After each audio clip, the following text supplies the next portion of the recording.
starts right now on KDWB. Tony is on KDWB for War of the Roses, and I'm going to let you dive right in, Tony.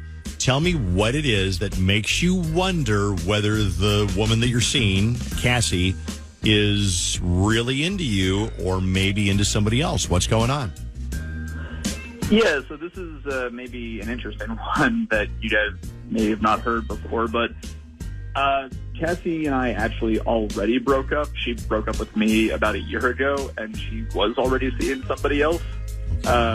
So already off to a rocky start. So we actually dated for a few years, but a year ago she broke up with me because she really wanted to get married, and I just wasn't ready to. Okay. And so she eventually just said, okay, well, I'm done waiting for you, and left. And, you know, a year passed, and I missed her, and apparently she missed me. So back in August, you know, we decided to start dating again. Okay. And I thought things were going well, but I found out while we were broken up, she dated this other guy, Devon, for, I don't know, a couple of months or something.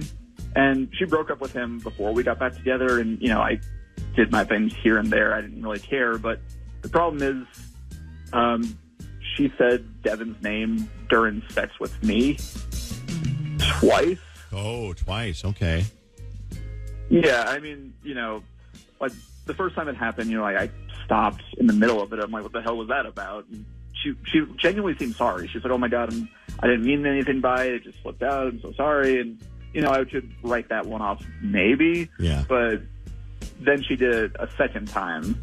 So now I'm just sitting here like, does she still have feelings for this Devon guy? Like, is she maybe still seeing him on the side? And either way, it just sucks. And so, you know, I'm here now. Well, and I feel bad for you because you know what, you made the mistake a lot of people make where they're like, oh, I don't want to commit, and it can be it's stereotypically the guy, but it can be the woman too. And then let me ask you a question: when she left and broke up with you because you wouldn't marry her, were you kind of like, glad that's over, or did you miss her right away? I mean, I didn't want to break up with her. It's not like okay. I was putting off marrying her because I didn't love her. It's just that, I don't know, man. I've never seen myself as much of a marriage guy. Okay. And she was just coming on really strong with it. And, like, I don't know, it's like the dumb guy thing. Like, the stronger she pushes, the harder I push back. And eventually it just, you know, reached a boiling point where she walked away. And, you know, like, I missed her, like, almost immediately. Yeah. But at the same time, part of me was just like, oh, well, like, maybe I dodged a bullet there. But, you know, I kept missing her for the whole year. And, you know, when we got back together, I was ecstatic about it until, I guess, now. Until this happens, right? I don't blame you for questioning what could be going on, because even if nothing's going on with this guy, Devon, there's like the off chance that she's still thinking about him during the lovin', and then that would make me feel really insecure and feel like she's not fully committed to the relationship again. So I would want to know exactly what's going on with him. Yeah, and, you know, it's just one of those things where, like, I'm looking to the future now, and it's only been a few months since we've been back together, but I'm wondering if she's going to start pushing the marriage thing again, and with all of this going on, I'm definitely not in the headspace for that. And is that going to make her want to break up again? Well, you don't want to break up with her again because you know how miserable you were when you broke up with her last time. So that is my advice. Don't break up with her again. But let's get to the bottom of this Devon thing. Is there ever a good excuse for saying somebody else's name during sex? I think there is, because it's kind of like calling one. This is a bad example. Like by calling one of your siblings by your other sibling's name. You know, it's like if I called Donna Sharon or Sharon Linda, or people will call their kids different names. And it's like, you know, they love their kids. They know their kids. They know that that's not that kid. But I think that people can slip up. But maybe I'm wrong. Is there ever a good excuse? I don't think there is a good excuse for that, even one time. But in his specific situation, it has happened multiple times. Like, maybe I could give it a pass one time, but multiple times, I just feel like something could be going on there at that point if she is consistently saying this other guy's name. All right, well, here's what we can do. We can make the phone call to your girlfriend, Cassie, and we can say, okay, do you want to go on a couple's date night or, you know, whatever, and who do you want to choose? if you want to go on this couple's date night. Hopefully she'll say you.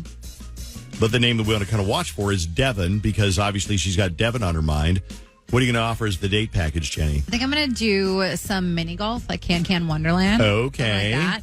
I know escape rooms are super fun, good couples outing, or maybe axe throwing. Yep. Okay. All right. We'll come back in a second. We will make the phone call, just kind of set the little trap for her. And then we'll talk to Jonathan Fogel from Fogel Family Law and find out what he thinks of the whole thing. What do you think? And I want to ask you a question before we take a break here. Is there ever an excuse for calling somebody else the wrong name during sex? That happened to me one time. She called me John, and I didn't care. I just kept right on going. Kept right on. I didn't care because we were just but like... was it someone that you had been dating for a while? No. Well, I feel like there could be a difference there between how long you've been dating, too. Now, if Susan were to say something like, oh, Devon, I'd be like, hold on. Who is this? All right. Stay there. And now, the dramatic conclusion of War of the Roses. Well, a girl can hope. 101.3 KDWB.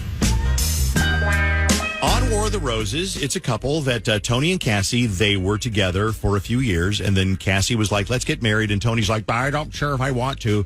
So they split up about a year ago. Yeah, and so they kind of went and did their own thing, but Cassie specifically went and dated another guy named Devon, which is important to remember because now Tony and Cassie got back together, and Devon's name has been being brought up in the bedroom. Not in a good way, but in like, oh, Devon, oh my gosh. And then Tony's like, what do you mean, oh, Devon? She's like, oh my God, I'm sorry, whatever mistake. And then a couple of weeks later, she slips and says Devon's name during sex again. So he's wondering what's going on. And she's just like, oh, it's just a mistake. Like nothing's going on. But do you really believe that? Because I feel like that's hard to believe when you're in that moment and someone's name has been brought up multiple times. So is there ever a good excuse for saying somebody else's name during the lovin' that's not your partner? So we're going to make the phone call right now to Cassie and set her up to pick somebody to go on a couple's outing. Hello. Cassie, thanks so much for taking the time to do that. So like I said before, I do have a couple couples outings that I can offer you, and it's up to you which one you want to do. So we could either send you off to an escape room. We have axe throwing. We have a partnership with Can Wonderland, which if you don't know, it's a great little mini golf spot here in the Twin Cities. So it's up to you which one you want to do. Definitely the Can Wonderland. That would be awesome. Okay, cool. It's such a great spot. You're going to love it. I have your information, but I do need to know the name of the person that you'd like to bring with you for that. It's going to be Tony. Perfect. Okay, I got you all set up, sort of. Not really. Well, this is the weird part that, after doing War of the Roses for years, you'd think I'd have a more awkward, smooth way to do this. But everything you just heard has been kind of a lie. Everything from that is not somebody from your cable company. That's not even their real name. No, my name's not Kendra. It's actually Jenny. It's Jenny. Jenny is from KDWB. I am Dave Ryan from KDWB. And we're not calling for any reason except to find out who you would want to choose your couple's night out with. I can hear her kind of wheels turning right now, trying to figure this out. Yeah. Sounds like she's guilty I know, y'all. Yeah. Okay, so you know about War of the Roses, but you didn't expect this. It must have been a long time since you've listened to our show because we do this every week. And I think it's one of those things. You never think it's going to happen to you. Mm-hmm. So do you know then that Tony is on the phone, your boyfriend, to see who you would choose for the date? Are you serious? Okay, I did not know that. Tony is listening. Tony, say hi so Cassie knows it's really you. Hey, babe, it's real. Sorry I tricked you like this. I just, you said another guy's name during sex twice, and it's just made me feel some kind of way. And yeah, I'm just really relieved right now that you actually did choose me. So that's good news because she chose you. So, Cassie, the reason that we did this was because Tony had mentioned that in the last month or so that you had said Devon's name in the bedroom, and he was, upset and hurt and wondering if there's something going on with Devon or with somebody else. Cassie. Yeah. So I chose Tony because it was the right thing to do, but not for the right reason. Wait, what do you mean you chose me because it's the right thing to do? And what do you mean right reasons? It's not really working with us. Like, we tried, we broke up, we got back together. It's not really working. So, wait, what do you mean it's not working? Tony, we've tried and we've tried and we've tried, and it's just not working. Like, this. We both know this. It's just, you can't just keep trying to push and make something work if it's not going to work. Well, this is the first I'm hearing this from you, and I thought it was working, and now you're telling me it's not?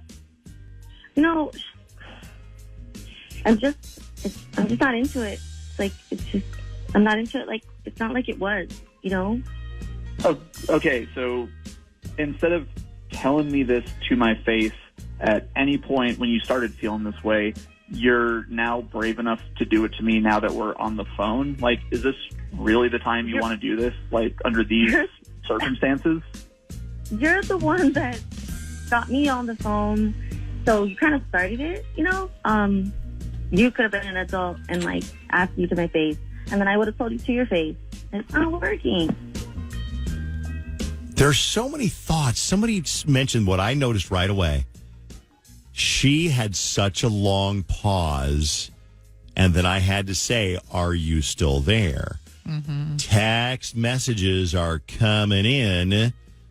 When I first got with my partner, I did mention my ex's name once during the motion, but I was out of a long-time relationship a few months prior to me meeting my current partner, who I've been with for the last 5 years. But if they were just hooking up for a few months, then I don't know. Somebody else says she knew it was War of the Roses, which I thought the same thing. Mm-hmm. This text says, I think she said it intentionally to make him insecure and to keep him on the line, since his resistance to marriage makes her insecure. Oh, I mean, maybe, but by the end of that, it kind of sounds like she doesn't even care much about the relationship anymore. It sounds like she cares about him, but it doesn't sound like she really wants to be in the relationship. What do you think?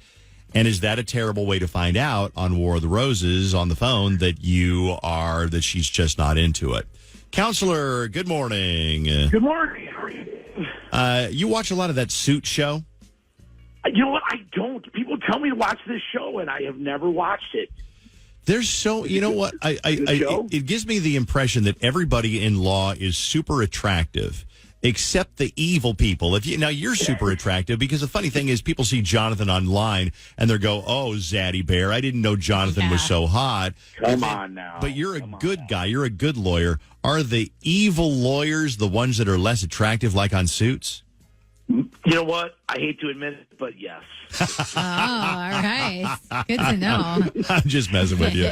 Jonathan is here to give us comments on War of the Roses and advice on everything from custody to support to starting the procedure, that type of thing. Jonathan, what story comes to mind when you heard today's War of the Roses?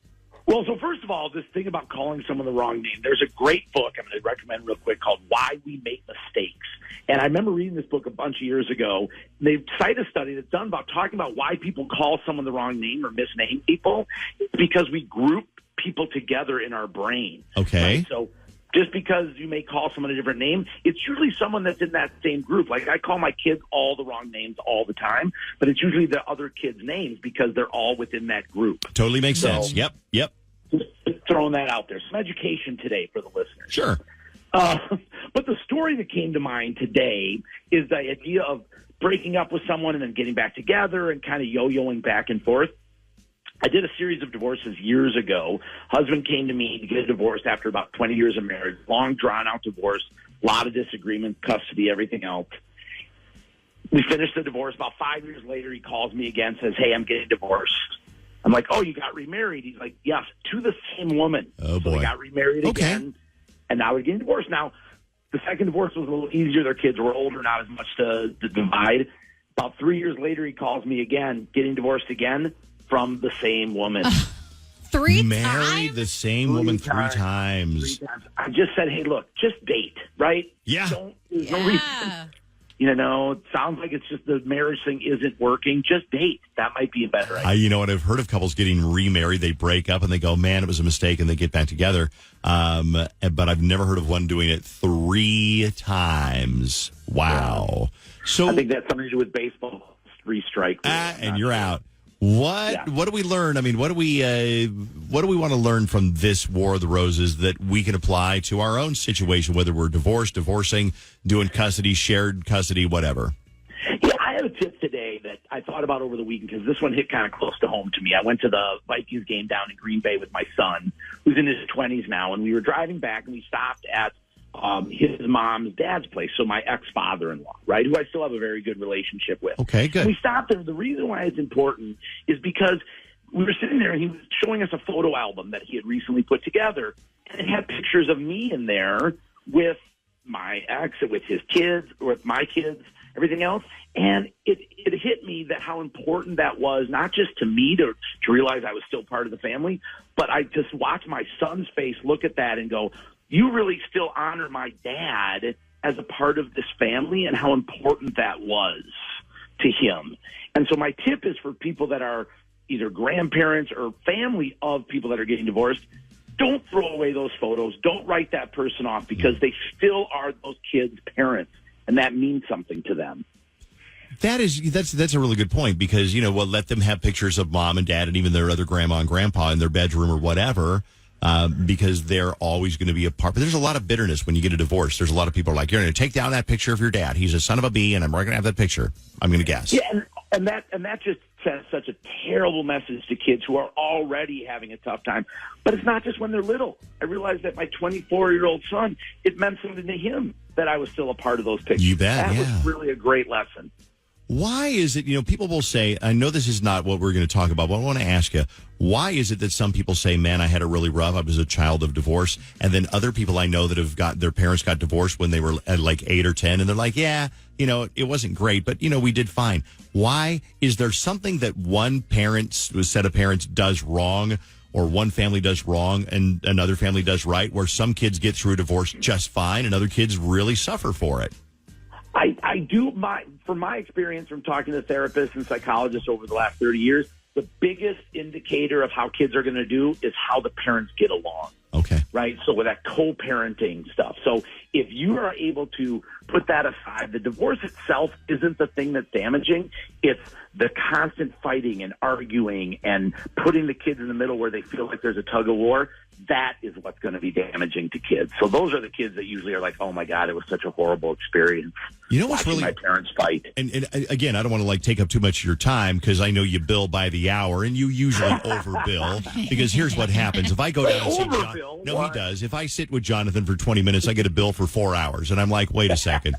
So, but what do you do if I don't know if there's a right answer. I know a couple right now and I love them both so much. I love them both. They do not like each other to the point where they don't even want to know that I'm friends with the other one. Yeah. What do I do? Is there something that I just have to dump one of them as friends, or can I be friends with both? Divorce? How do you handle it when you've got to break up with split up your friends? Yeah, it's true. Look, when I went through my divorce, I lost a lot of friends, and my feeling was, hey, maybe my ex needed those friends more than I did at the time, and that was okay. Yeah. But I think being on the outside of that, maybe just expressing to them, look, you care about them both. If you can be friends with them both, that would be great. If you can't, that's their choice, not yours. Wow. Interesting stuff. Jonathan, thank you for all your advice. We appreciate it. Find him online, FogelFamilyLaw.com, if you want to initiate a divorce. If you are, maybe somebody else just said, hey, we're going to get a divorce. Now you need an attorney. You're having trouble with custody. They're not paying their support. Whatever it is, Jonathan can handle anything that you might run across. He's been doing it for 30 years. FogelFamilyLaw.com, FOGEL, FogelFamilyLaw.com, or reach Jonathan at this phone number. 612-822-6244. Thank you, Jonathan. Have a good week. We'll talk to you next time, okay? Thank you, guys. And I just love I got to remember this, the lovin'. I like that. That's During the lovin'. during the lovin'. I forget that I need to call it that. Thank you. Thank you, Jonathan.